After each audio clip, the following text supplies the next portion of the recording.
Guys, good morning. Gumagawa ako ng asida. Tamar and flour, all-purpose flour. Then, ito gagawin ko ng tamar cake. So, gagawa ko ng tamar cake, tapos dadalhin ko sa mama ng amo ko.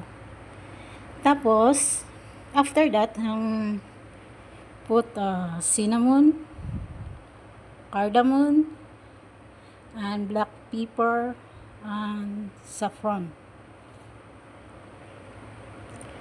Mix mo lang yan. Hindi ako expert gumawa ng asida, but I will assure you, it's delicious.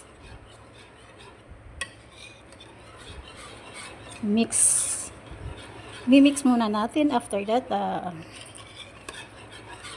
sasalang na natin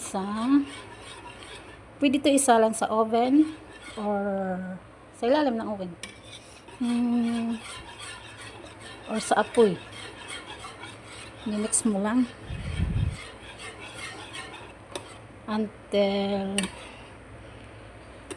smooth, wala nang bubuo. See?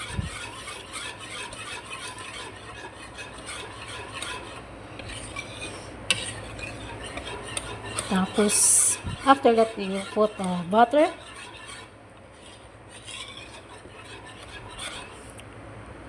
Nakakapagod. Mix. Wait.